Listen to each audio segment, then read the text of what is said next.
Welcome once again to Lehto's Law. Here's Steve Lehto. This story is a mixture of concepts we've discussed before on this channel, including qualified immunity and drunk driving. And they come together in quite an interesting way because a man accused of drunk driving can sue the Michigan police officer who misread a breath test. He was not drunk, but they arrested him for drunk driving. From the Associated Press, Ed White wrote this. Charles sent to me along with a bunch of other people. Thank you very much. A man from Japan, of all things, wrongly accused of drunk driving, can sue a Michigan police officer who grossly misread a breath test and conceded during the stop that she had no idea what she was doing. That's from a federal appeals court ruling yesterday. The man blew a .02. Now, you should know that we throw these numbers around, and what they actually mean is kind of tricky, blood, alcohol, volume by content, and so on. But what we're talking about here is a .02. You'd have to get up to a .08, okay? That's generally the threshold in most places, .08. So he is approximately 1/4 drunk, if that. But you're allowed to be less than drunk. I'm less than drunk right now. The man blew a .02 on the breath test, but it was mistakenly read by a Fowlerville police officer as .22. So she missed the 0 and thought it was a 2, and that would have put the man more than double and approaching 3 times the state's blood alcohol limit for driving. So they did a blood draw, which subsequently revealed a blood alcohol level of .01, more in line with the .02 that he had blown at the roadside. Charges of driving while intoxicated were dropped days later when the lab results came in. The 6th U.S. Circuit Court of Appeals said the man's lawsuit, alleging a violation of constitutional rights, can proceed against the officer. Now, here's the thing. People are going to say, but Steve, he's from Japan. What constitutional rights does he have? He's got constitutional rights because he's here. And if you read the Constitution, it actually says the rights you have apply to you as a person within our boundaries. So the fact that you're from another country doesn't change that. So he has the same rights you or I would have at the side of the road. Absolutely. All day long, twice on Sunday. The man is a 37-year-old native of Yanaga, Japan. He was here on a U.S. Work visa. So he was over here legally. He's on a work visa.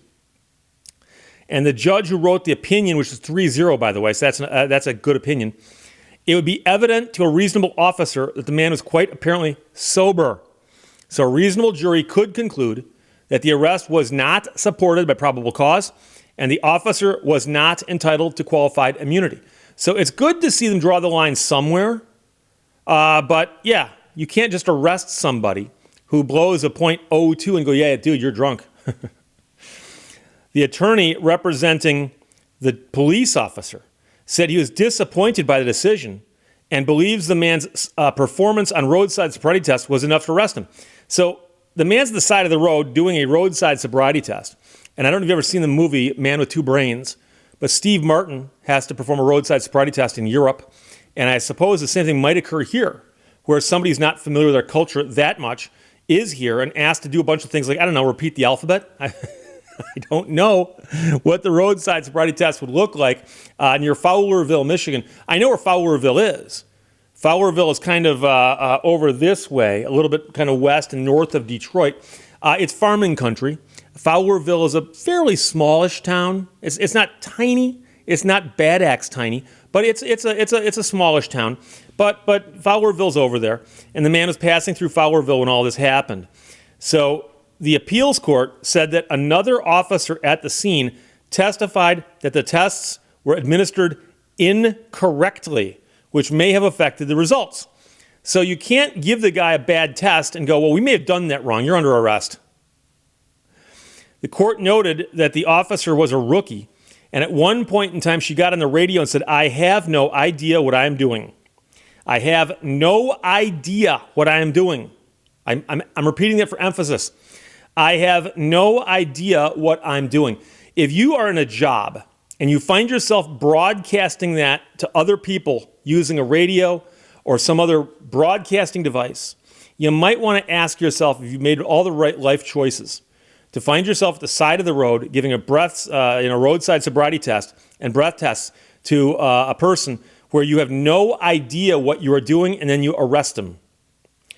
Meanwhile, the police officer does now work for the sheriff. we've talked about this before, that if police officers get in trouble with one department, they usually just resign and pop up somewhere else. And when they pop up somewhere else, they run a background check. They go, oh, I see you used to work over here, but you're not there anymore. Yeah, I left. So she now works for the sheriff. The lawsuit will return to federal court in Detroit for trial or a possible settlement. So for those of you who don't know, and if you watched enough of my videos, you should know. But let's suppose you're out driving around one night, as I was not so long ago. I've told the story. I was driving home from my chiropractor, and a police officer pulled me over. Do you know why I pulled you over? No idea. He goes, well, a little while back there, he goes, I believe you went over and your left tire touched the center line, and later on your right tire touched the fog line. And they didn't. He was making that up. He wanted to have an excuse to pull me over. And I said, well, I'm driving. I'm under the speed limit. I'm doing everything safely. I do not know what you're talking about. I don't remember doing that. I don't believe I did. And then he actually said to me, well, I'm basically out looking for drunk drivers, because this was around New Year's. He goes, I'm basically looking for drunk drivers. He looked at me and he goes, have a nice evening. So basically he's pulling people over, hoping he's going to get some drunken people. Dude, I love you. But let's suppose he pulled me over. And I am stammering drunk, and oh man, I love you. Come here, He's gonna go, okay, sir. It looks to me like you've been drinking a little bit tonight, consuming some alcohol. You might be intoxicated. And then, of course, if they've got reason to believe that, they can then ask you if you want to submit the field sobriety test. This varies wildly from state to state at which point you can say no, or what happens if you say no. But the general progression of things is they interact with you and they have the belief based on something that you might be intoxicated. So they can ask you to get out of the car and ask you to do some basic field sobriety tests. Do things like say the alphabet, count from 12 back to 6.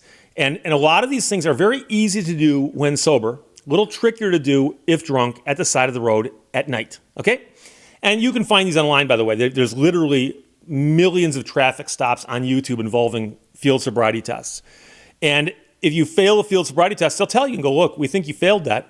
We're now asking you to do a PBT, preliminary breath test.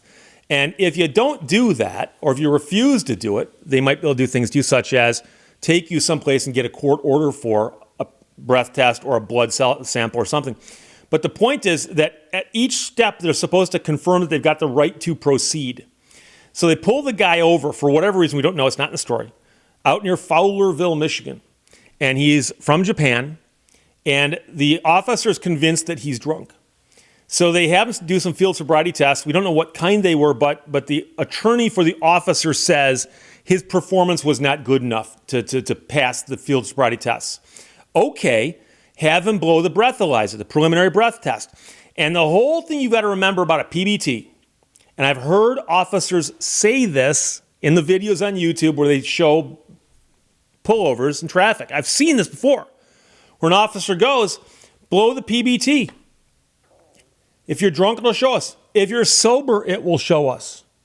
The test cuts both ways. So the guy blows the PBT and he gets a .02. He's sober. He may have had something to drink, but he didn't have too much to drink.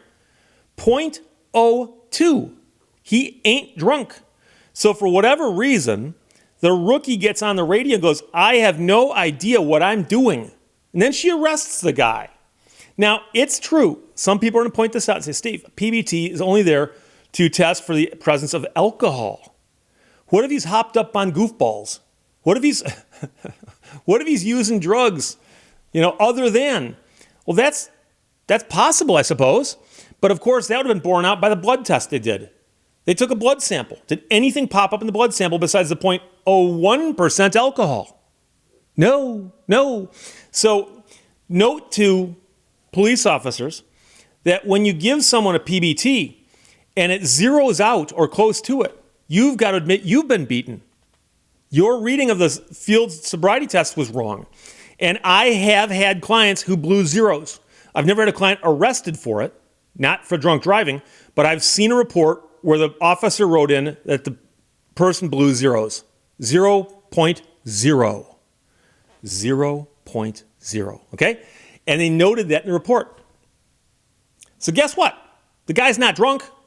According to your own test, he's not drunk. So after saying, I have no idea what I am doing, she arrested him.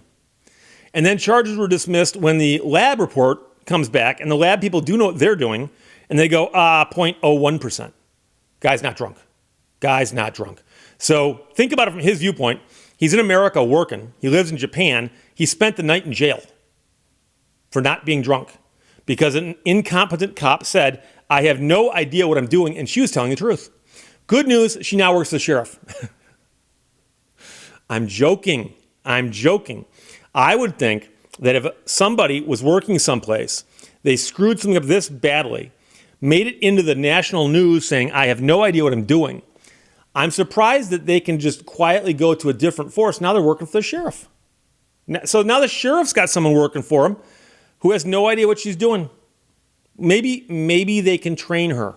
But then again, maybe the lawsuit in federal court will help somebody understand all of this. So it's a crazy story. Charles, thanks for sending it from the Associated Press. Ed White wrote it. Man accused of drunken driving can sue Michigan police officer who misread his breath test and admitted, I have no idea what I am doing. Questions or comments, put them below. Let's talk to you later. Bye-bye. Thank you for watching Lehto's Law. Today is the sort of day where the sun only comes up to humiliate you.